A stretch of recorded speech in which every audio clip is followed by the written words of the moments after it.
बृहति ब्रह्म मेधा की आज 5वीं कक्षा है। हम सभी की बहुत ही सौभाग्य है, हम सभी सौभाग्यशाली है। ईश्वर की कृपा से, गुरुजनों के आशीर्वाद से, आप सभी श्रेष्ठ महानुभावों के आशीर्वाद से हम सभी मिलकर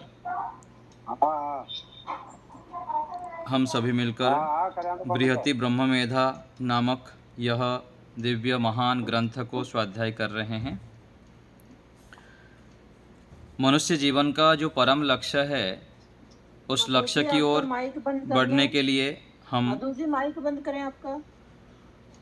उस लक्ष्य की ओर बढ़ने के लिए हम सभी प्रयत्नशील हैं और सभी लोग अपने अपने स्तर पर बहुत अधिक पुरुषार्थ कर रहे हैं। और परमात्मा ने मनुष्य के अंदर बहुत अधिक सामर्थ्य दे रखे हैं, लेकिन गुरुकुल परंपरा और जो भारतीय दिव्य परंपरा रही है, उसकी कुछ न्यून अधिकता के कारण हमारे पास यह ज्ञान तो है, नहीं है ऐसा नहीं है, अथवा हम लोग के पास है, लेकिन जिस रूप में हम अपने सामर्थ्य को जानना चाहिए वह जान नहीं पा रहे हैं। अथवा उपलब्ध तो है, लेकिन हम पुरुषार्थ करके उसको प्राप्त नहीं कर पा रहे हैं, अथवा दूसरे ढंग से कहेंगे कि हमारे समझ के बाहर लगता है हमको। वास्तविकता यह है कि हम बहुत महान हैं और हम जितने पुरुषार्थ करते हैं ना, अपने अपने स्तर पर बहुत अच्छे पुरुषार्थ करते हैं, लेकिन वहाँ पर हमको जो कहा गया ना तुष्टि दोष, उससे युक्त नहीं होना है। मान लीजिए कोई धनवान व्यक्ति है, पैसा कमा रहा है, और वो सोच ले कि उसका वो यदि महीने में मान लीजिए कि 1,00,000 रुपया कमा रहा है, वो सोचता है अरे लोगों को तो रोज़ मजदूर तो 400 रुपया कमाता है, 500 रुपया कमाता है, मैं तो 1,00,000 रुपया महीने में कमाता हूँ, तो बहुत कमा दिया मैं। तो वहाँ पर कोई आके उनको समझाते हैं कि भाई जी, आप जो 1,00,000 रुपया कमाते हैं ना, आपका सामर्थ्य क्या है पता है आपको? आपका सामर्थ्य है आप 50 करोड़ कमा सकते हैं, 100 करोड़ कमा सकते हैं, 1,000 करोड़ एक दिन में कमा सकते हैं। वो फिर सोचता है क्या कह रहे हैं आप, ठीक ठाक कह रहे हैं या ऐसे ही पागल जैसा बोल रहे हैं आप? ऐसे बोलेगा ना उसको फिर समझाना पड़ता है कि देखिए, आज संसार में लगभग 800 करोड़ व्यक्ति है। 800 करोड़ में से ऐसे कोई व्यक्ति है कि जो महीने में 1,000 रुपया, 500 करोड़ दिन में 1 करोड़, 2 करोड़, 5 करोड़, 10 करोड़, 20 करोड़ ऐसे कमाने वाले है कि नहीं है? मिल जाएंगे। 50 करोड़ कमाने वाले भी है, 100 करोड़ कमाने वाले दिन में हैं, ऐसे ही व्यक्ति हैं। कोई ना कोई एक व्यक्ति तो है। यदि है तो आप क्यों नहीं कर सकते हैं? आप क्यों अपने आप के सामर्थ्य का आकलन कर लिए कि मैं तो इतना कर लिया तो बहुत कर लिया? ऐसे ही इसको आध्यात्मिक क्षेत्र में ले जाइए। कोई व्यक्ति यदि आप समाधि लगा पा रहा है, 10-10 घंटा शांति से ईश्वर के पास बैठ पा रहा है, तो मैं क्यों नहीं? उपनिषद में आता है, शास्त्र में आता है कि करोड़ों ऋषि मुनि लोग ने ब्रह्मचर्य का पालन करके ऊर्ध्वरेता होके मोक्ष में गए, तो मैं क्यों नहीं? ये प्रश्नवाची चिन्ह करिए। तो ये बार बार जब हम करते हैं, फिर आगे बढ़ते रहते हैं, फिर समझ में आता है अरे वास्तविकता तो है ही। फिर वो व्यक्ति पूरा तीव्रता से मेहनत करता है, लग जाता है और वो प्राप्त करके दिखा देता है। फिर उसी को हम महापुरुष कहते हैं, महान आत्मा कहते हैं, युग पुरुष कहते हैं। तो दूसरे कर पाएगा तो मैं भी कर सकती हूँ, मैं भी कर सकता हूँ, ये विश्वास ठीक है। दूसरे करोड़ों के सामने, लाखों के सामने हम आदर्श हैं, हम बहुत आगे बढ़े हैं, बहुत मेहनत किए हैं, लेकिन क्या इतनी पर्याप्त है? क्या मेरे अंदर जो परमात्मा सामर्थ्य दिए हैं उसका मैं प्रकट कर पाया क्या? नहीं कर पा रहे हैं हम। बार बार हम सुनते हैं कि मनुष्य अपने बुद्धि का जो सामर्थ्य है, ज्ञान का सामर्थ्य है, 1-2%, 5% कर पाता है। तो हम क्यों संकल्प नहीं करते हैं कि मैं 100% अपने सामर्थ्य को जगाऊंगी। सोचने में पैसा थोड़ी पड़ रहा है। जब हमको बार बार बताया जाता है, सिखाया जाता है, हम सुनते भी हैं, पढ़ते भी हैं, हम जैसे सोचते हैं वैसे बनते हैं। तो हम छोटा क्यों सोचें? ये सोचना क्यों हमको सिखाया नहीं जाता छोटे से आयु से ही? हम क्यों नहीं बड़ा सोच रहे हैं? सब जगह हम समस्या के ऊपर चर्चा करते हैं, यहाँ ऐसे हो रहा है, यहाँ ऐसे हो रहा है, वहाँ ऐसे हो रहा है। कोई ऐसे बाहर निकल के सोचता है साइड में बैठ के कि समस्या का समाधान कौन करेगा? कौन करेगा? मैं करके दिखाऊंगी। ऐसे करके देखें, शुरुआत तो करें। फिर व्यक्ति आयु की बहाना दे देता है ना, परिवार की बहाना दे देता है, और कई सारे बहानाबाजी करते हैं। उदाहरण यदि ले आएंगे तो देखिए, सैकड़ों उदाहरण, 50 उदाहरण मिल जाएगा कि आप 70 साल की आयु से कोई शुरू किया, देखिए ये कर दिया। किसी का पैर नहीं था, फिर भी ये कर दिया। किसी का आंख नहीं था, देखिए विश्व रिकॉर्ड कर लिया। किसी का दोनों हाथ दोनों पैर नहीं है, देखिए विश्व रिकॉर्ड प्राप्त कर लिया। तो हम अपने आप को ऐसे दीनहीन, दुखी, दरिद्र ना माने। और ये कब होता है? हमारी जो इच्छाएं हैं वो शीघ्र पूरा कैसे होगा? इसी तरीकों को, इस शैली को, इन उपायों को हमें जानना चाहिए, अच्छी प्रकार से मस्तिष्क में बिठाना चाहिए। और बैठ जाए तो उसके फिर एक्शन करना है। और एक्शन में भी, एक्शन तो हम करते हैं, सुबह से उठकर रात तक हम मेहनत करते हैं। मान लीजिए कोई मेहनत करता है, उस मेहनत की तरीका, शैली, कोई व्यक्ति है अपने आप को संभाल नहीं पा रहा है, कोई व्यक्ति है 10 व्यक्ति को आराम से संभाल लेता है, कोई 50 को संभाल लेता है, कोई 100 को संभाल लेता है, कोई 1000 को संभाल लेता है, कोई लाखों को मैनेजमेंट कर देता है। तो जो लाखों को कर पाता है तो मैं क्यों नहीं? ऐसे जब हम सोचने की तरीका को, अपने जो शैली है उसको विस्तार करेंगे तो देखिए हम कहाँ से कहाँ पहुँच सकते हैं, और अपने जो लक्ष्य है, अपनी इच्छाएं हैं, कामनाएं हैं, उसको पूरी कर सकते हैं। 2 प्रकार की कामनाएं हैं ना, योग दर्शन की भाषा में कही तो क्लिष्ट वृत्ति और अक्लिष्ट वृत्ति। सकाम कर्म कहिए और निष्काम कर्म कहिए। हमारे पास साधन होना क्या हानिकारक है? क्या दोष युक्त है? क्या गाड़ी, बंगला, दुकान, मकान, सब कुछ यदि हमारे पास रहता है, दोष युक्त कब होता है, कब नहीं होता है? पहले हमारे मस्तिष्क में क्लियर होना चाहिए। लोग क्या कह रहे हैं उसको नहीं देखना है। आज जो हमको विरोध कर रहे हैं, आज जो हमारी निंदा कर रहे हैं, आज जो हमारे अपमान कर रहे हैं, वो कल वही व्यक्ति तो सहयोग करेंगे, और बाहर से थोड़ी, पृथ्वी से बाहर आएंगे लोग। उनकी चिंता नहीं करनी। पहले हम अपने विषय में स्पष्ट हो जाएं, अपने विषय में हमारी मान्यताएं पूरा क्लियर होना चाहिए। साधन आदि होना दोष युक्त नहीं है। उस साधनों का प्रयोग हम कैसे करते हैं? ऐसे ही इच्छा के विषय में, कामना के विषय में, इच्छा होना गलत नहीं है। बिना इच्छा के तो जी नहीं सकते हैं। संस्कृत में कहा जाता है प्रयोजनम अनुद्देश्य मंदोपि न प्रवर्तते। प्रयोजन के बिना कोई मंद व्यक्ति भी प्रवृत्त नहीं होगा। सुबह उठेंगे ही नहीं, यदि हमारा प्रयोजन नहीं हो तो सोते ही रहेंगे। कोई मंद बुद्धि वाला व्यक्ति भी बिना प्रयोजन के कुछ भी कार्य नहीं करता। तो हम तो कार्य करते हैं, लेकिन जो हमारा प्रयोजन है, जो हमारा लक्ष्य है, जो हमारा इच्छाएं हैं, वो कैसे हो, उस इच्छाओं में हम कितने शुद्धता, पवित्रता, दिव्यता, महानता कैसे लाएं हमारी इच्छाओं में, इसको हमें सीखनी है। इच्छा करना और इसको, इच्छाओं को पूरी करनी है।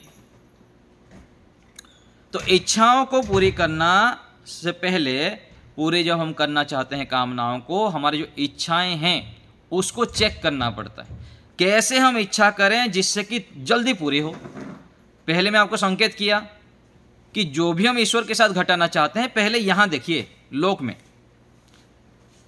इसलिए कहा गया है कि मैं बार बार कहता हूं, संसार परमात्मा ने फंसाने के लिए नहीं बनाए हैं।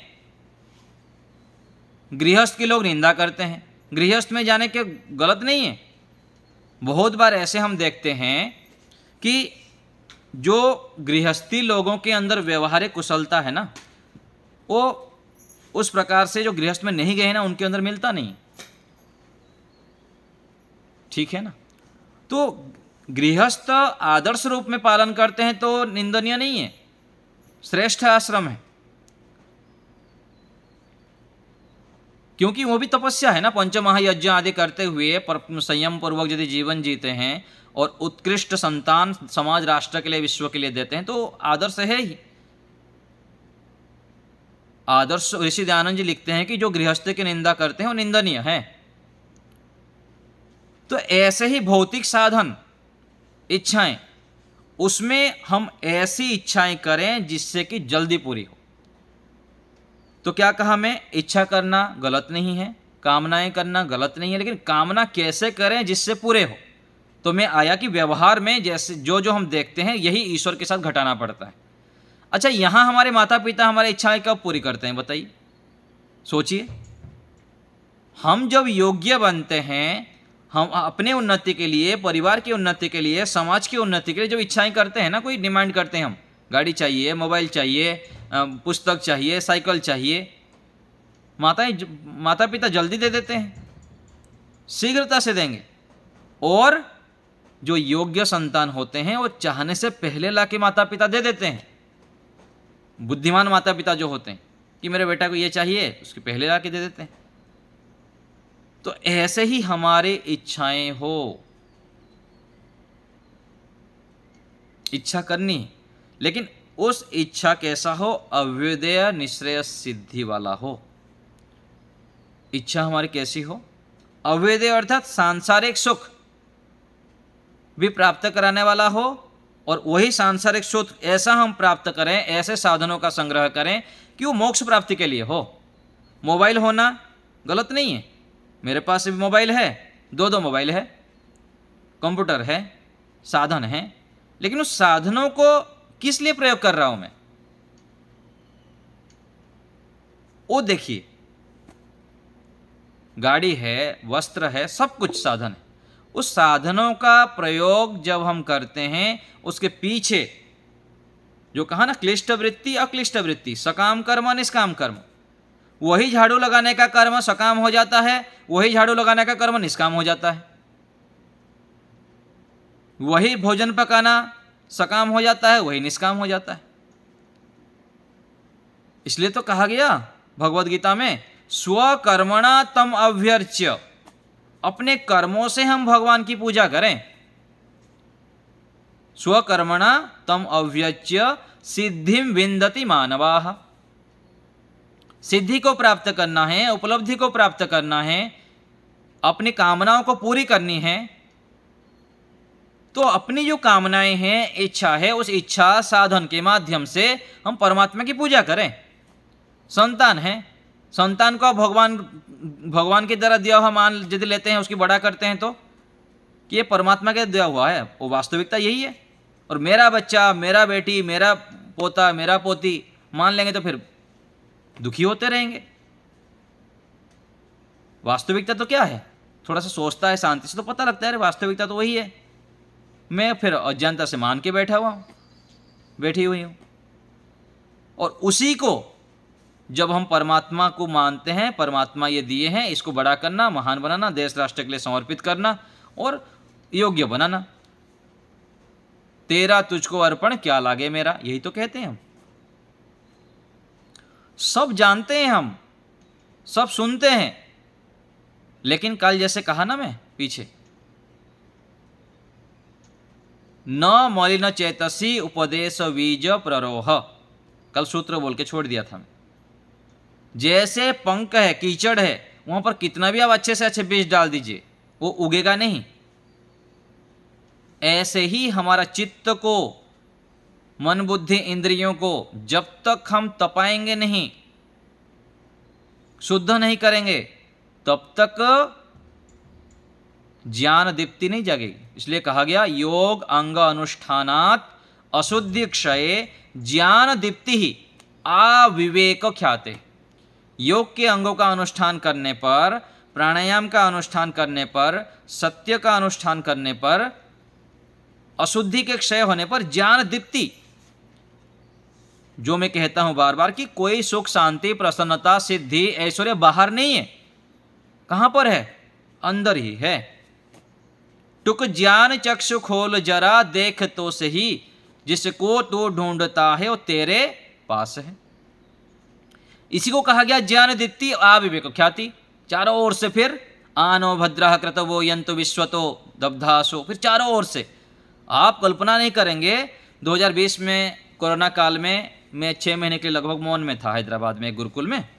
तो वहाँ कुछ समय के बाद मैं कई दिन भर ऐसे ही पढ़ाना भी कुछ नहीं करता था। मैं दिन भर अपना खूब जप करता था, खूब दोनों समय यज्ञ करना, ये तो मेरा स्वभाव ही है, ईश्वर की बड़ी कृपा है। सुबह समय गुरुकुल में कर लेता था, शाम के समय कमरे में करता था। अभी भी मैं दोनों समय यज्ञ करता हूँ, और अधिकांश समय अभी तो इस बार तो 24 घंटा दीपक जला के रखा हूँ, उस समय भी ऐसे ही करता था।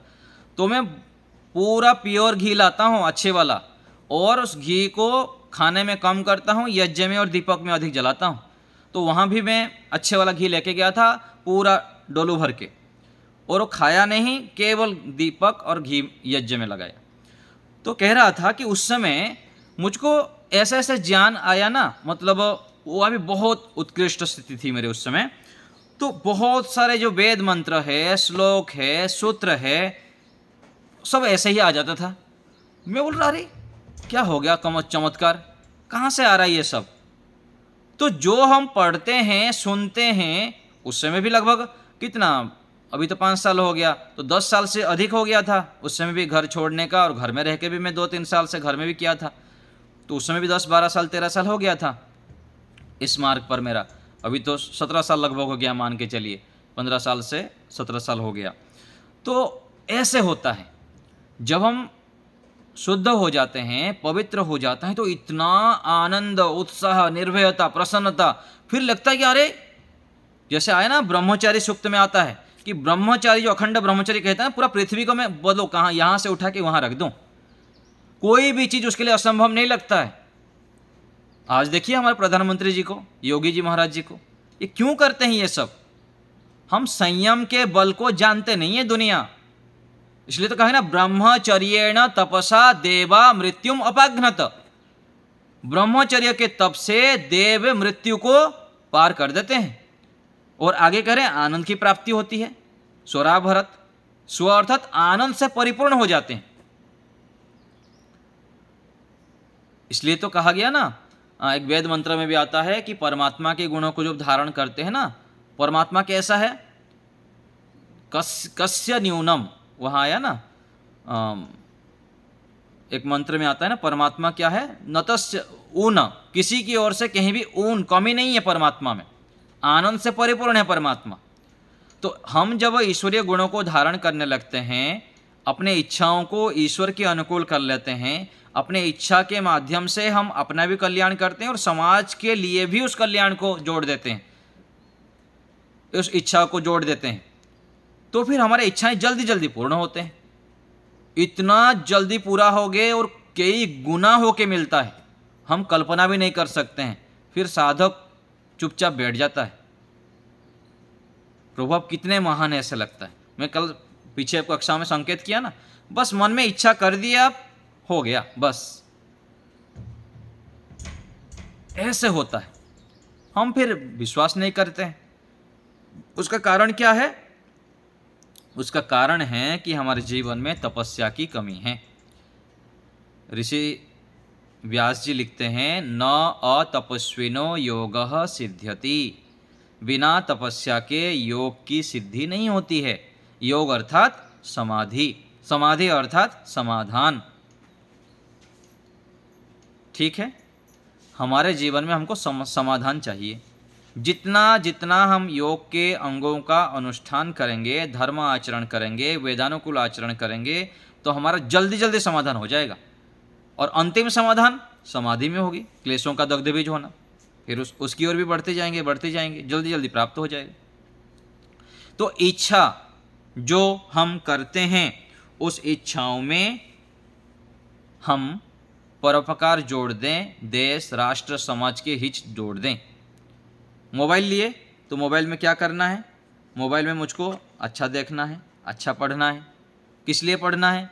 मेरा कल्याण के लिए। और पढ़ूंगा मैं अच्छा, देखूंगा अच्छा, सुनूंगा अच्छा, तो समाज के राष्ट्र के लिए अच्छा होगा। तो परमात्मा को कितने कितने रुपए का मोबाइल चाहिए बोलिए? मन में आएगा, नहीं मैं 20,000 का मोबाइल लूँगा, 30,000 का लूँगा। परमात्मा ऐसे विधान कर देंगे, आप 50,000 का मोबाइल मिल जाएगा आपको। क्यों मिला? क्योंकि आप साधनों के प्रयोग इस ढंग से कर रहे थे। आपकी सोच में यही था कि मैं इसलिए प्रयोग करूंगा। जो बातें मैं आपको कह रहा हूं, पहले भी बार बार संकेत किया हूं, केवल गप्पे नहीं है, ये पूरा अनुभवात्मक है, सच्चाई है। और आप लोग भी जितना जितना जीवन में इसको अपनाए हैं, आपको पूरा मिलेगा। इस प्रकार से अपने इच्छाओं को बनाइए, फिर देखिए कितना हमको आनंद मिलेगा। तो हमारे इच्छाओं को हम ठीक करें, और इच्छाओं को पूरी करने के लिए जो एक साधन है वो है कृतज्ञता, ग्रेटिट्यूड अंग्रेजी में कहते हैं, कृतज्ञता। हम जो ध्यान करते हैं ना, ध्यान का क्या क्या प्रयोजन है, क्या उसका उद्देश्य है बताइए? यही तो है, धन्यवाद करना। ध्यान जब हम करते हैं ना, हम सन्नो देवी रभिष्टय गाते हैं अथवा शांति से बैठते हैं, क्या करते हैं? स्तुति, प्रार्थना, उपासना जो करते हैं, क्या करते हैं? मूल प्रयोजन धन्यवाद करना।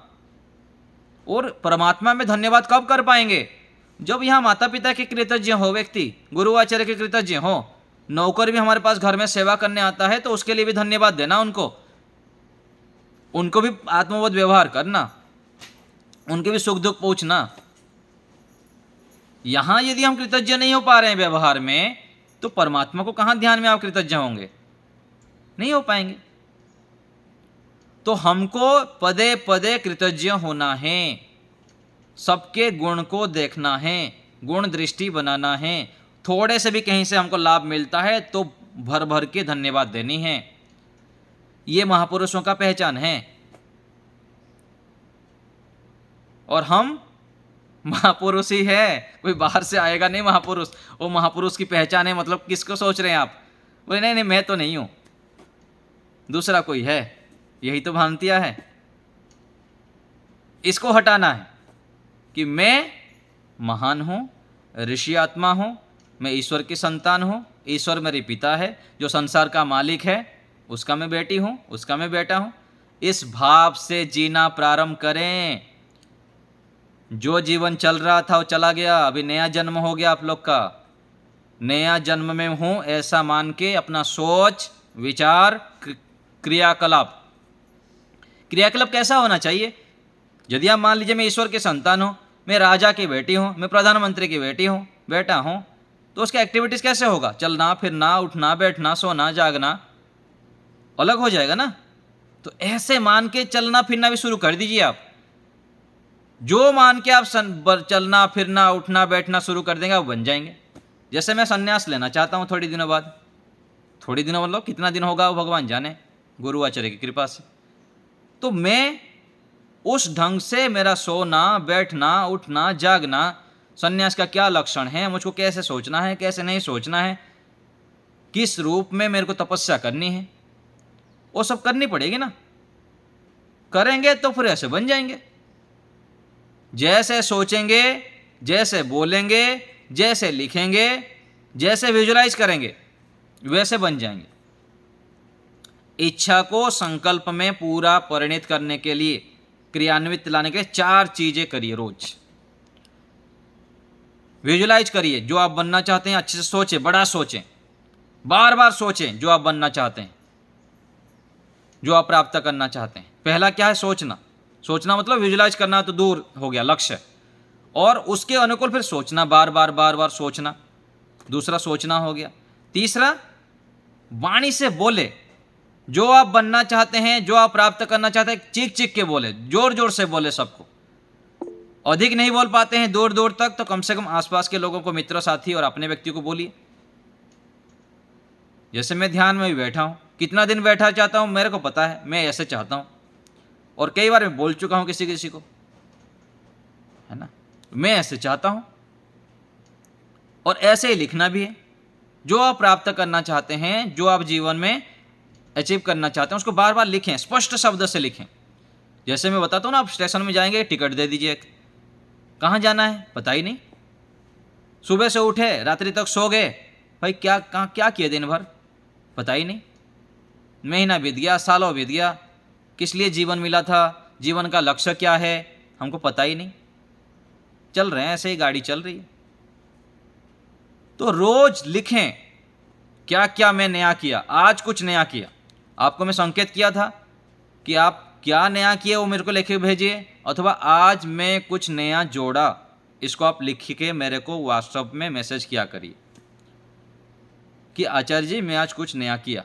क्या किया? 5 बार गायत्री मंत्र जप कर रहा था, 10 बार किया, लेकिन 5 मिनट मौन रहता था, 7 मिनट रहा, नया 2 मिनट जोड़ा।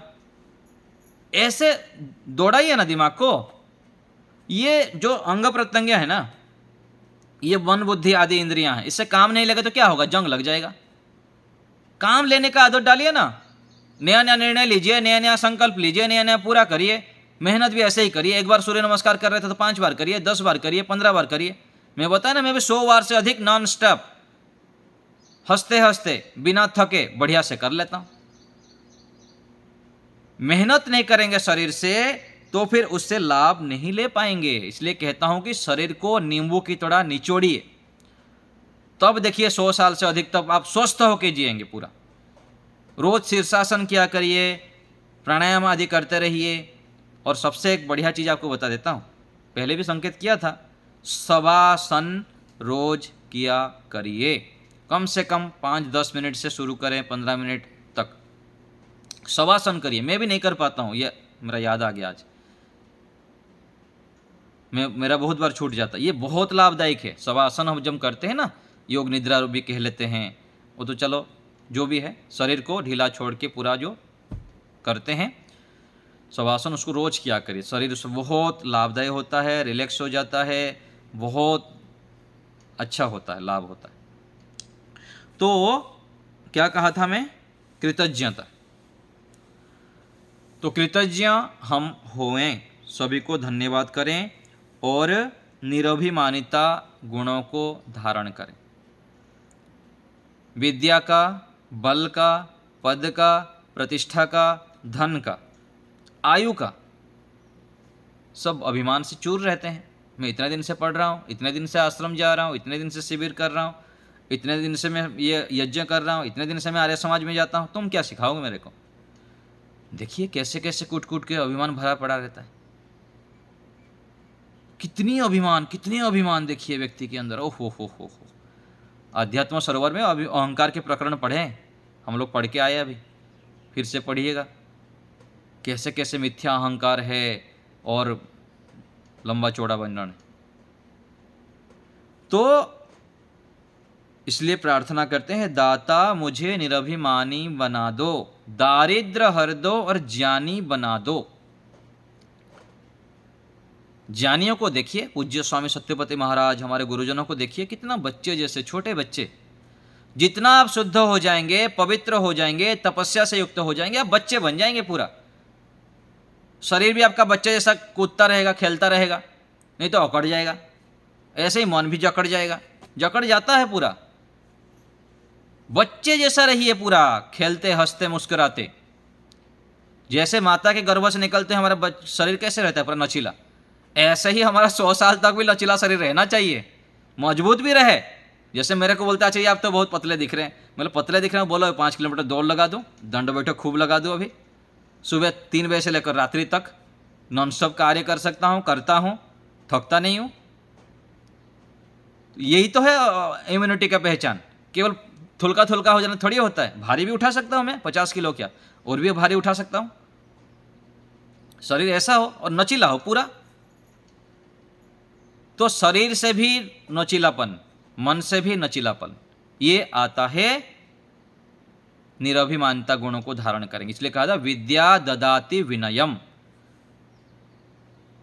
हमारे अंदर विनम्रता हो, यही ज्ञान का पहचान है। हम कितना पढ़े हैं, कितना लिखे हैं, कितना सुने, विनम्रता।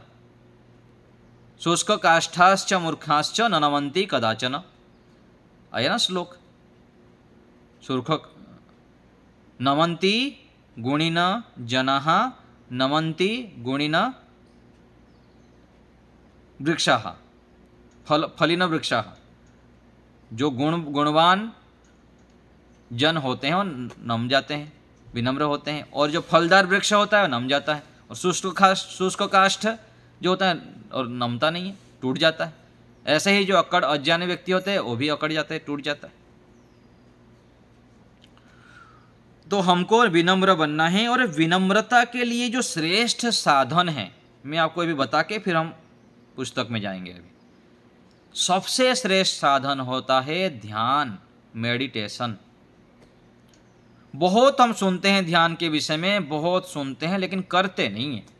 सामान्य व्यक्ति से लेकर बड़े बड़े आचार्य विद्वान सन्यासी के अंदर भी हम कई बार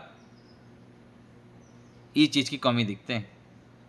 ध्यान करने की बात आ गई ना, बस हो गया काम, बस त्राहिमाम त्राहिमाम। बस गुरुकुल में ऐसे बोलते हैं कि विद्यार्थियों को बोले कि 1 घंटा काम में लगा दो, लेकिन आग बंद करके बैठना नहीं है। एक स्वामी जी आए थे, 90 साल से अधिक थे, खूब देश भर में भ्रमण किए साइकिल लेके। वो बोल रहे थे कि आग बंद करके बैठना बड़ी समस्या है, मेरे को हरा पीला नीला दिखने लग जाता है। बाकी सब काम कर लेते हैं, सेवा परोपकार आदि आदि सब कुछ। तो ध्यान का अभ्यास करिए, ध्यान का अभ्यास करें। 5 मिनट से शुरू करें, शांति से बैठने का अभ्यास करिए, देखिए कितना आनंद आएगा। बहुत आपको जीवन में जो चाहिए ना, सब कुछ जल्दी जल्दी और अच्छे प्रकार से शीघ्रता से प्राप्त होंगे। हम ध्यान का अभ्यास करें। ध्यान करने से ना रोज मान लीजिए 20-30 मिनट कम से कम ध्यान करेंगे आप अच्छी प्रकार से, ईमानदारी से, दिन भर यम नियम का पालन करते हुए, तो क्या लाभ होता है? 3 बड़े लाभ होते हैं, इसको लिखिएगा अच्छे से, बहुत बड़े बड़े 3 लाभ होते हैं। पहला लाभ है कि परिपक्वता, समझ, परिपक्वता आता है। क्या परिपक्वता आता है? शारीरिक, मानसिक और भावनात्मक परिपक्वता। परिपक्वता के 3 विभाग हो गया। शारीरिक रूप से हम परिपक्व बनते हैं, जो करना चाहिए, जितना मेहनत करना चाहिए उतना अच्छे से करते हैं। मानसिक रूप में मन से व्यक्ति मजबूत बन जाते, आत्मबल, मानसिक बल से पूरा भर जाता है। वो कैसे मानसिक बल से भरता है? आत्मिक बल से भरता है। पहाड़ के समान दुख आने पर भी उस पहाड़ के समान दुख को राई बना देता है, राई को रुई बना देता है, और रुई को फूंक मार के उड़ा देता है। ऐसे परिपक्व हो जाता है। और दूसरे तरफ जो ध्यान नहीं करता और राई जैसे, रुई जैसे दुख को पहाड़ बना देता है, रोता रहता है, चिल्लाता रहता है, डिप्रेशन में आ जाता है, और स्वयं तो दुखी होता ही होता है, परिवार को, समाज को, सबको दुखी कर देता है पहाड़ बना के। ये ध्यान ना करने से होता है। तो पहला क्या आया? परिपक्वता, शारीरिक, मानसिक और भावनात्मक रूप से भी भाव से बह नहीं जाता है। एक कोई महापुरुष बोले, उनके पास मिलने गए थे कोई बड़े आचार्य जी, तो कहे कि समाज में 3 प्रकार के लोग होते हैं। एक होते हैं भावनात्मक। ये जो भावनात्मक वाले लोग होते हैं ना, वो कुछ बड़ा नहीं कर पाते। और दूसरे अधिक ज्ञानी, जैसे पीछे आपको बताया था, हर समय खंडन मंडन करेंगे, ये करते रहेंगे, वो करते रहेंगे, इसके बाद उसको बोलेंगे ये करना, ये करना, ये क्यों नहीं, ऐसा नहीं, वैसा नहीं, करते रहेंगे। वो भी कुछ बड़े नहीं कर पाएंगे जीवन में। बड़े मतलब अपने जीवन में ना कुछ विशेष उत्कर्ष, ना समाज राष्ट्र के लिए विशेष कर पाते हैं। भावनात्मक एक हो गया। दूसरा क्या है? ज्ञानात्मक। ज्ञान में भी उलझे हुए हैं शास्त्र में। और तीसरे जो होते हैं समता, भावात्मक भी रहते हैं और ज्ञानात्मक भी, वही लीड करते हैं दुनिया को, वही लीड करते हैं।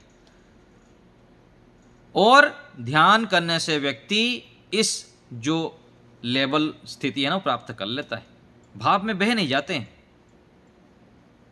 और ज्ञान में उलझ नहीं जाते हैं। दोनों का संतुलन बना के जीवन के उत्कर्ष की ओर अपने आप को ले जाते हैं और दूसरे को भी ले जाते हैं। बड़े से बड़े संकट, बाधाएं, चुनौतियां आने पर भी सम रहते हैं, धैर्य रखते हैं, चुनौतियों को स्वीकार करते हैं। एक विशेष बात बता देता हूँ, ये चल रहा है, पहला बताया हूँ आपको, याद आ गया तो बता देता हूँ। देखिए, कोई भी समस्या, बाधा, चुनौतियां जो आते हैं ना जीवन में, उस समय हम जो पहले विचार लाते हैं ना, वो महत्वपूर्ण है। ये हमको कोई सिखाया नहीं, मैं आपको सिखा रहा हूं अभी। बड़े से बड़े कष्ट, बाधा, चुनौतियां, कुछ भी हो गया, पैर टूट गया, अंधे हो गए आप, उस समय क्या विचार लाना है?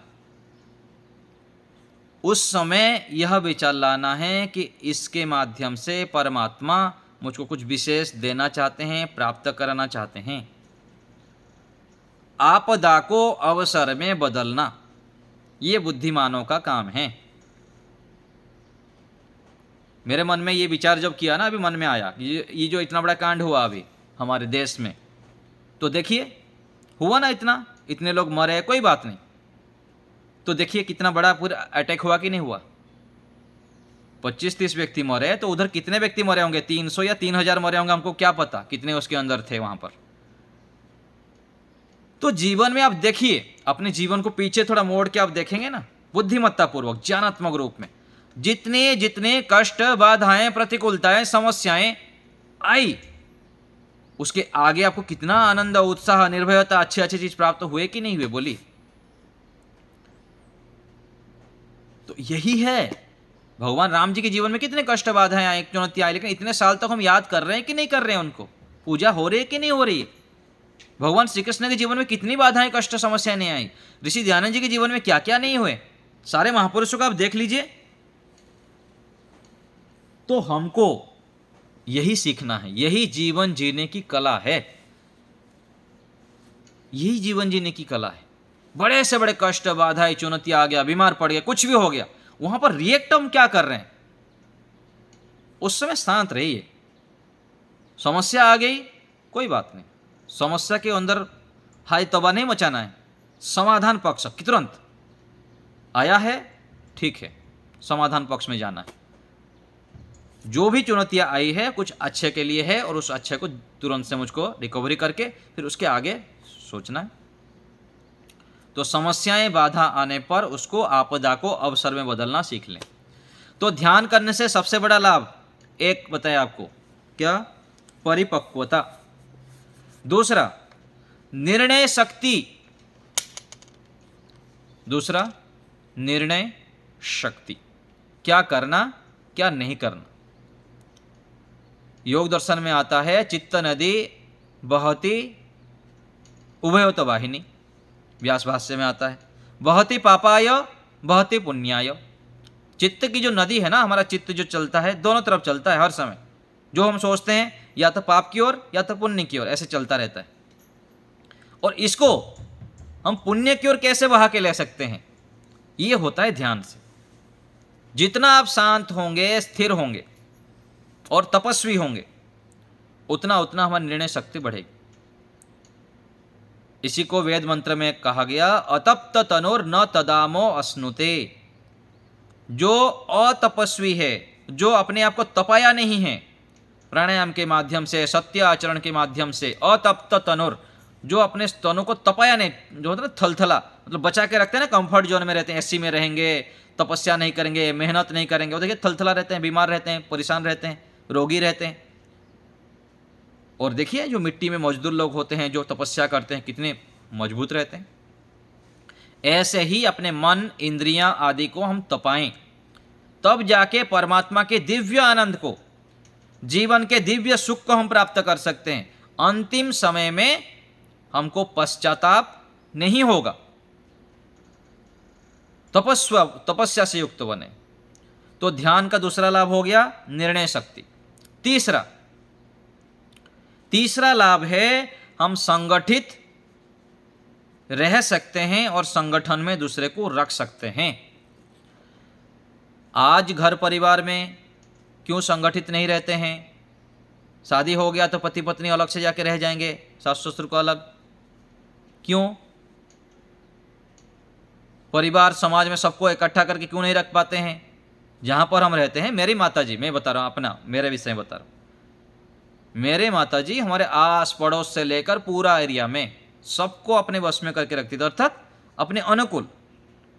कभी भी कोई समस्या हो किसी का तो आ जाओ, रात दिन आ जाओ, कभी भी तुरंत दौड़ के चले जाएगी। मैं आपको बताया था ना, रात्रि को 12 बजे भी कोई हॉस्पिटल का केस आ गया, तुरंत आ गया कोई, तो उसी ड्रेस में ही, ना कि अलग से। आजकल कहते ना, रात्रि को अलग ड्रेस पहनेंगे, दिन में अलग ड्रेस पहनेंगे, अंदर कुछ बाहर कुछ, ऐसा नहीं। हमारे परिवार तो ऐसा नहीं था, जैसे है उसी, ना पेंटिंग सेंटिंग, ना दर्पण देखना, कुछ नहीं, ऐसे होना होता है। तब जाके आप कुछ समाज में, राष्ट्र में अपने अनुकूल बना सकते हैं, अथवा अपने व्यवहार से, अपने गुणों से सबको प्रभावित कर सकते हैं। पूज्य स्वामी ब्रह्मविद्यानंद जी के विषय में पता है, रात्रि को 10 बजे भी आप चले जाएंगे तो गेट खुला रहेगा उनका। हम जो पढ़ाई करते थे उस समय तो था ऐसे, अभी भी ऐसे ही है। रात को भी आप चले जाएंगे तुरंत। आचार्य प्रियेश जी के पास भी रात को भी 12 बजे सोए होंगे, 11 बजे सोए होंगे, रात को चलेंगे तुरंत, बैठो समस्या पूछो। तो देखिए, जीवन में ऐसे ही छोटे छोटे गुण होता है ना, माताओं के अंदर है, कोई भी मनुष्य के अंदर कुछ विशेष होते हैं, उसके माध्यम से स्वयं अपने जीवन को दिव्यता की ओर ले पाते हैं, अथवा उस घर में दिव्य आत्माएं आते हैं।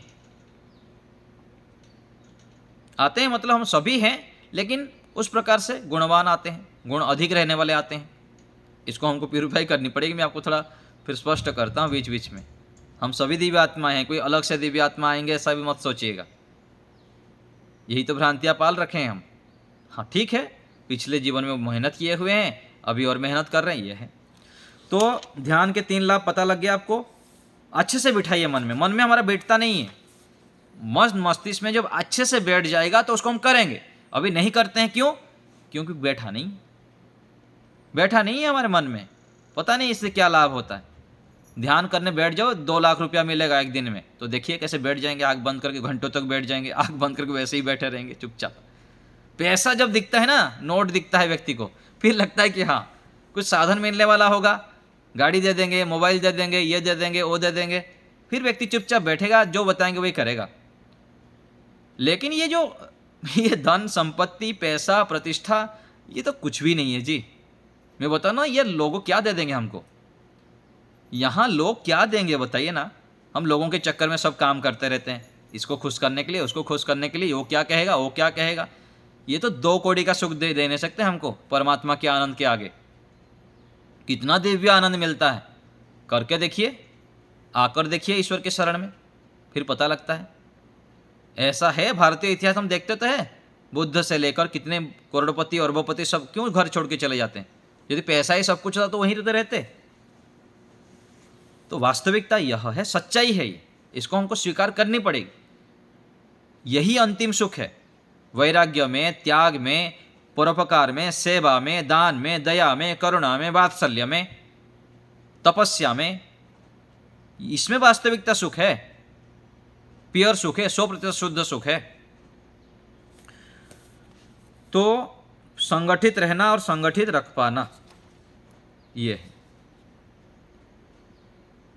और एक बात आज बता देता हूँ, फिर पुस्तक में थोड़ा सा मोटे मोटे देख लेंगे। कोई कुछ यदि हमको मांगता है ना, कोई यदि हमको मांगता है तो दे देना चाहिए। क्योंकि कोई कुछ हमको मांगता है तो जो मांगने वाला होता है ना, वो अपने आप को बहुत, एक मतलब क्या बोलते हैं इसको, नीचा करके मांगता है। अभिमानी व्यक्ति मांगेगा नहीं। ये मैं दूसरे अर्थ में कह रहा हूँ, इसको आप किस ढंग से लेंगे, कैसे समझेंगे, मैं कैसे समझाऊँ आपको। कुछ भी चीज़ में मान लीजिए कि कोई हमारे पास आके मांग रहा है कि मेरे को 100 रुपया दे दीजिए।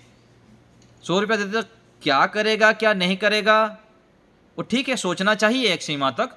लेकिन यदि आपको लगता है कि यहाँ पर अधिक दुरुपयोग नहीं कर रहा है ना, तो दे देना चाहिए। क्योंकि जो मांगने वाला होता है ना, वो बहुत जो है अपने आप को मारते हुए, झुकाते हुए मांगता है। और हम दे दिए ना, तो देने से बड़े कितना, मतलब हमारा कितना हृदय विशाल है, हम दे रहे हैं। तो ऐसे ही भिक्षा जो देते हैं ना शहर में, तो कई बार बोलते हैं लोग दुरुपयोग करेंगे और ये करेंगे वो करेंगे, ऐसे में सोचते हैं। लेकिन मैं कभी कभी ऐसे सोचते सोचते मैं भी बदल गया हूँ थोड़ा। कोई बात नहीं, 5 रुपया दे दे, 5 रुपया में वो क्या कर लेगा, खाएगा, कुछ गुल करेगा तो करेगा। लेकिन हम जो 5 रुपया दिए, उसके मन में एक आशीर्वाद दे रहा है हमको, है ना। और मान लीजिए आवश्यकता है उसको, मान लीजिए आवश्यकता है, हम नहीं दिए, सब लोग ऐसे मान लिए, तो फिर चोरी करेगा, डाका डालेगा। तो बोले कम से कम चोरी क्यों किया, मांग तो लेता। हम ऐसे बोल देते हैं ना फिर। तो मांग रहा है तो दे देना चाहिए। हाँ, अधिक स्वस्थ दिख रहा है, पूरा ठीक ठाक है, तो वहां पर थोड़ा सोचने योग्य है। तो मैं अभी तो बदल चुका हूँ, आप लोग देख लीजिएगा, उसके ऊपर भी बहुत वाद विवाद होता है, देना चाहिए नहीं देना चाहिए, ऐसे करेंगे वैसे करेंगे, आपके ऊपर छोड़ता हूँ मैं, ठीक है। तो अनेक जगह पर हमको देने का स्वभाव डालना चाहिए। जैसे यहाँ पर कोई आया, मैं किसी को बोल दिया कि आपको आज भजन गाना है, तो दूसरे कोई आ गया कि मेरे को गाना है, तो वहाँ पर क्या करना है, अपना छोड़ देना है, दूसरे को अवसर दे देना है। ये छोटी छोटी चीज़ें हैं, मैं आपको ये तो केवल उदाहरण दे रहा हूँ। यहाँ पर जीवन में हर जगह पर देने का स्वभाव, देने का स्वभाव, देने का स्वभाव डाल दें। क्या मैं दे सकता हूँ, कितना दे सकता हूँ, सब जगह पर देने का स्वभाव डालिए। फिर देखिए, 10 देंगे तो 1000 आएगा, 100 देंगे तो 10,000 आएगा, लाख आएगा। यज्ञ में तो यही होता है ना। यज्ञ में हम जब डालते हैं, घी डालते हैं, सामग्री डालते हैं, क्या होता है, कितना गुना होकर मिलता है। बहुत मिला है जी, हमको बहुत मिला है। क्या बताऊं मैं आपको, वाणी से, शब्दों से बोल नहीं सकता। परमात्मा कितने दयालु है, क्या क्या दिए हैं हमको। तो आप लोग को भी खूब देंगे, अवश्य देंगे, ये विश्वास रखिए। तो ऐसे करने पर हमारी इच्छाएं भर भर के पूरे होंगे, जरूर पूरे होंगे। पुस्तक में थोड़ा देख लेते हैं। बृहति ब्रह्म मेधा पुस्तक को आप लोग बार बार पढ़ा करिए, एक एक पाठ को 2-3 बार पढ़ा करें। मैं जो ऑडियो भेजता हूँ उसको 2-3 बार सुन लिया करें। तो पहला पृष्ठ में निज जीवन का लक्ष्य बोध, पृष्ठ संख्या 1, ऋचो अक्षरे परमे व्योमन, ये दिया है। तो इसमें कह रहे हैं कि जो योग विद्या है, जो इस पुस्तक में बताया जा रहा है, ये ऊंचे स्तर के योगाभ्यासियों के लिए है। जो अपने जीवन को ऊंचा ले जाना चाहता है, महान बनाना चाहता है, श्रेष्ठ बनाना चाहता है, सफल बनाना चाहता है, उसके लिए पुस्तक, दिव्य पुस्तक, महान ज्ञान विज्ञान आपको मिलेगा। पूज्य स्वामी सत्यपति महाराज जी के 50, 60, 70 साल के तपस्या, योगाभ्यास, रोज उनका नियम था सुबह 1.5-2 घंटा, शाम को 1.5-2 घंटा ध्यान करना कंपलसरी, कम से कम 1 से 1.5 घंटा। ऐसे योगाभ्यासी व्यक्ति का वाणी हम अभी पढ़ने जा रहे हैं। और यहाँ कहा गया है कि मनुष्य जीवन का जो लक्ष्य है वो ईश्वर प्राप्त करना तो है ही, लेकिन उससे बड़ा काम है दूसरे को करवाना, करना और करवाना। आप ऐसे लोगों को देखे होंगे, देखिए हमारे माताएं होते हैं ना, घर में माताएं होते हैं, स्वयं खाना मिले ना मिले, कोई हो ना हो, दूसरे घर परिवार के लोगों को अच्छे से खिलाना चाहते हैं। इसलिए तो हमारे भारत भूमि की इतना महान क्यों है, हमारे इस माताओं के लिए ही है। इन माताओं के गर्भ में तो ऐसे संतान उत्पन्न होते हैं, कोई भी जो पुरुष है उनकी भावनाओं को देखें ना। इसलिए तो कहा गया ना, हर वाला देवी की प्रतिमा, बच्चा बच्चा राम है। माताओं के अंदर जो भावनाएं हैं, दिव्यताएं हैं, हम कल्पना नहीं कर सकते कितनी, हे भगवान क्या कहें हम, इतनी दिव्यता है। और इस दिव्यता किस कारण से है, देने के लिए। देखिए एक मैं आपको उदाहरण देता हूँ। पुरुष लोग सोचेंगे ये तो ऐसे ही बढ़ाई कर रहे हैं आचार्य जी। एक संतान है, ठीक है, उसकी मरण की बात आ गई, उसके जीवन को यदि बचाना है तो एक माँ है, एक पिता है। कौन पहले निछावर कर सकता है जीवन को? माँ हंसते हंसते अपने संतान के लिए निछावर हो सकता है, हंसते हंसते कि मेरा बेटा, मेरा बेटी। ये कितनी बड़ी त्याग भावना कभी सोचे हम, कल्पना किए हैं? इसलिए तो कहा गया क्या आया, संतुष्ट भार्यया। जिस घर में नारी की पूजा होती है और उनकी सत्कार होती है वही घर स्वर्ग है। इसलिए हमको इन सब चीज़ों को देखना चाहिए, समझना चाहिए। तो मैं यहाँ कह रहा था कि जीवन का लक्ष्य क्या है, करना और करवाना, स्वयं प्राप्त करना, दूसरे को करवाना। तो यहाँ पर मैं इसलिए कहा माताओं का कि वो स्वयं दूसरे को भोजन करवाने के लिए पहले ध्यान देते हैं, स्वयं भूखे सो जाएंगे बल्कि। और छोटे बच्चों को भी हम देखें, छोटे बच्चों को भी हम जब देखते हैं तो माताएं जो होते हैं ना, स्वयं गीले में सोते हुए बच्चों को सूखे में सिलाते हैं। तो हमको ईश्वर प्राप्ति लक्ष्य भी ऐसे ही करना चाहिए, स्वयं तो करना ही है, दूसरे को करवाना। स्वयं जो सीखते हैं, पढ़ते हैं, दूसरे को देने के लिए भी तत्पर रहिए। तो यहाँ कह रहे हैं कि स्वयं ही ईश्वर प्राप्ति कर ले, अन्य को ना करवाएं। ये दोष नहीं है, लेकिन ये उत्कृष्ट नहीं माना जाएगा, ठीक है ना, उत्कृष्ट नहीं माना जाता। हमको उत्कृष्ट बनना है। और आर्य समाज के नियम में भी कहा गया है यहाँ पर कि संसार का उपकार करना इस समाज का मुख्य उद्देश्य है। संसार का उपकार करना हमारा मुख्य उद्देश्य होना चाहिए। और संसार का उपकार कौन कर पाएगा, यही समझ नहीं पाते। संसार का अच्छे से उपकार वही कर सकता है जो अपना उपकार कर लिया है। हम अपने उपकार के लिए ध्यान नहीं देते हैं। माताएं परिवार के उपकार के लिए बहुत ध्यान देते रहते हैं, उसको खिलाना पिलाना ठीक रखना, अपना स्वास्थ्य को भूल जाते हैं। स्वयं ना व्यायाम करते हैं, ना प्राणायाम करते हैं, ना ध्यान करते हैं, ध्यान नहीं रखते हैं अपना। तो अपना उपकार करना, तब जाके हम समाज का उपकार कर पाएंगे।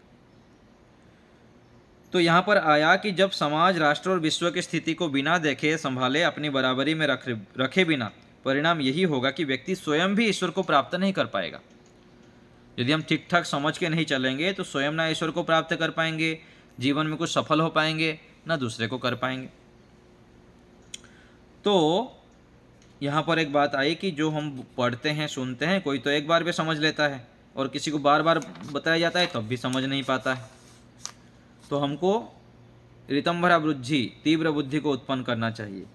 दूसरे पेज में देखिए, मैं मार्किंग करके जो भेजा था उसमें से मोटा मोटे में पढ़ रहा हूँ। हम जिस स्तर पर अपनी मुक्ति चाहते हैं तो क्या उसी स्तर पर तन मन धन से दूसरे को भी करवाना चाहते हैं या नहीं, अपना मूल्यांकन करना चाहिए। जितना मैं अपना कल्याण चाहता हूँ, अपने को सुख शांति से युक्त करना चाहता हूँ, क्या मैं दूसरे के लिए भी वैसा चाहता हूँ क्या? प्रश्न करें अपने आप को। नहीं करता हूँ तो उसको करना है, तब जाके अपना भी उन्नति ठीक से कर पाएंगे। तो कह रहे हैं कि जितना अच्छा फल हमको मिलता है उतना अन्य को भी मिले, ऐसे क्या चाहते हैं क्या? हम सभी चीज़ में ये लगा सकते हैं, वस्त्र है, भोजन है, सब जगह पर। तो महर्षि दयानंद सरस्वती जी ने कहा है कि सत्य को ग्रहण करना और असत्य को छोड़ने के लिए सर्वदा उद्यत रहना चाहिए। कोई भी हमारे अंदर गलती है, दोष है, तो तुरंत पकड़ना है। यदि पकड़ में स्वयं आ गया तो हटाना है, अथवा दूसरे बता दिए तो हटाना है। जिद्दी नहीं करना है, हट, दुराग्रह और अभिमान आदि नहीं रखना है।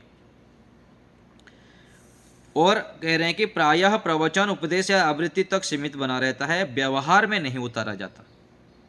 तो हम बोल देते हैं, पढ़ लेते हैं, सुन लेते हैं, व्यवहार में लाना पड़ेगा। इसलिए एक संस्कृत का श्लोक आता है, आचरणहीनम न पुनन्ति वेदाः। जो आचरण से हीन है उसको वेद भी पवित्र नहीं कर सकता है, ईश्वर भी कुछ नहीं कर सकते। मैं इसलिए कहता हूँ ना, बहुत सारे रोग हैं हमारे पास, कष्ट हैं, बाधाएं हैं, तो हम छिद्रों को जानते नहीं हैं, दौड़ते रहते हैं, ये समाधान दे दे, वो समाधान दे दे, ये वैद्य ठीक कर दे, वो कर दे। लेकिन इंद्रियों में संयम नहीं है, पूरा स्वच्छंद है, खाने में, पीने में, सब जगह पर। इंद्रियों में जब संयम नहीं करेंगे तो डॉक्टर क्या करेंगे? भगवान आके भी आपको कहाँ रक्षा कर पाएंगे बताइए? इंद्रियों को संयम करिए, खाने में संयम करिए, पीने में संयम करें, देखने में, सुनने में, सोचने में संयमित नहीं रहेंगे तो कैसे चलेगा? जितना भी ऊपर से पानी भरते रहो घड़ा में छिद्र है। तो ब्रह्मचर्य का पालन करें, इंद्रियों को संयम में रखें, फिर देखिए तब जाके व्यवहार में हमारा पढ़ा सुना विषय आएगा। तीसरे पेज के ऊपर लिखा है संकुचित विचारधारा और योग के ऊंचे क्षेत्र में साधक को प्रवेश नहीं करने देती। ऊंचे क्षेत्र में हम क्यों प्रवेश नहीं कर पाते हैं? हम संकुचित रहते हैं। इसी को मैं दूसरे शब्द में कहता हूं कंजूस। मन से भी कंजूस करते हैं, अच्छा नहीं सोचते हैं, बड़ा नहीं सोचते हैं। तन से भी कंजूसी करते हैं, व्यायाम नहीं करते हैं, बचा के रखेंगे, लेटे रहेंगे, पड़े रहेंगे, मेहनत नहीं करेंगे। और धन से भी कंजूसी करेंगे। तन मन धन, मन वाणी शरीर, इन सबसे हमको संकुच नहीं रहना है, विस्तार देना है। मन से भी बड़ा सोचें, तन से भी खूब सेवा करें और धन से भी खूब दान दें। जहाँ जहाँ आपको लगता है ज़रूरत है दुनिया में छान मारिए। अरे आप यदि कुछ धन कमाने के लिए जितना पुरुषार्थ करते हैं ना, धन देने के लिए भी उतना पुरुषार्थ करिए। एक विशेष बात आपको कह रहा हूँ, ध्यान से सुनिए। धन को पाने के लिए जितना हम मेहनत करते हैं ना, धन देने के लिए भी तो उतना मेहनत करना पड़ेगा उसका सदुपयोग करने के लिए। 100 रुपया आप कमा दिए तो 10 रुपया कम से कम दान देना है। 10 रुपया कम से कम बता रहे हैं, 20-30 देने के लिए, 50 देने के लिए मना नहीं है। देने का स्वभाव बनाइए। और मान लीजिए 10 भी आप दे रहे हैं तो कहाँ देना है वो भी ढूंढिए, मेहनत करिए। कहाँ कहाँ आवश्यकता है, कौन कौन से गुरुकुल में आवश्यकता है, कौन कौन से गौशाला में आवश्यकता है, कहाँ पर अनाथालय में आवश्यकता है, कहाँ पक्षी घर में आवश्यकता है, कौन से विद्वानों को आवश्यकता है, कौन से व्यक्ति को आवश्यकता है, परिवार में भी किसी को आवश्यकता है, आपके संबंधियों में तो देखा करिए, उनको भी सहयोग किया करिए। तो जहाँ जहाँ आवश्यक है वहाँ पर जितना हम देंगे उतना हमारे पास कई गुना होके आएगा। तो मन से भी, तन से भी, धन से भी, सब जगह पर हम कंजूसी को हटाएं। संकुचित विकास धारा को जितना हटाएंगे उतना हम आध्यात्मिक क्षेत्र में भी और लौकिक क्षेत्र में भी ऊंचाई की ओर बढ़ सकते हैं। तो आज यहीं रखते हैं। तो इसको पूरा पढ़ लीजिएगा, कल इसको हम पूरा पढ़ लेंगे। आज 2 पेज के अंदर देखा थोड़ा सा मैं, जो मैं फ़ोटो उठा के भेजा हूँ, जो हाईलाइट किया हुआ हूँ, उसको मोटे मोटे रूप में पहले देख लीजिएगा और पूरे को एक बार अच्छे से पढ़ लिया करें। बार बार पढ़ें, ध्यान से पढ़ें। जहाँ समझ में नहीं आता है मेरे को फ़ोटो उठा के भेजना है कि अच्छा जी ये वाला क्या कहना चाह रहे हैं, मुझको समझाइए, मैं लिख के आपको समझाऊँगा। और आपको एक काम दिया था, आप लोग सुन लेते हैं, चुपचाप चले जाते हैं, उत्तर कम व्यक्तियों का आता है। तो आप लोग थोड़ा आगे बढ़ के कार्य करिए, जिससे कि आनंद आएगा, आपके जीवन में भी परिवर्तन आएगा। क्या काम दिया आपको मैं आज आपको ये काम करना है, रात को सोने से पहले मेरे को मैसेज करना है कि आचार्य जी मैं कुछ नया किया। क्या किए बताए तो अच्छा, ना बताए तो कोई बात नहीं। नया करें, कुछ क्रिएटिव माइंड को बढ़ाइए, क्रिएटिव, नया, कुछ नया एक्स्ट्रा ऑर्डिनरी। कल से आज कुछ नया, घर की साफ सफाई कुछ नया किए, जब कुछ नया किए, व्यायाम में कुछ नया किए, कोई भी काम कर रहे हैं कुछ नया जीवन में जोड़ें प्रत्येक दिन। ऐसे एक एक चीज़ आप जोड़ते जाएंगे ना तो बहुत आनंद आएगा, बहुत आप भर जाएंगे, फिर घड़ा आपका भर जाएगा पूरा। तो इस प्रकार से आपको मैं बहुत सारी बातें बताया आज, विशेष करके जो बताया ध्यान में रुचि उत्पन्न करें। 2 मिनट से शुरू करें, 5-10 मिनट से आधा घंटा तक करना है और यम नियम का पालन दिन भर करें। अधिक से अधिक मौन रहें, अपने लिए समय लगाइए। किसके लिए समय लगाना है? दुनिया के लिए बहुत दे दिए, अपने लिए एकांत में बैठें 5 मिनट, 10 मिनट, 15 मिनट और धीरे धीरे अपने लिए समय बढ़ाते रहें। ऐसे करेंगे तो बहुत अधिक आप आगे बढ़ेंगे। तो आपको जो भी शंकाएं हैं, जो भी पूछना होता है, कुछ जिज्ञासा होता है, व्हाट्सएप में आप मेरे को लिख के बोल के भेजेंगे। आज यहीं पर विराम देते हैं। सभी को सादर नमस्ते।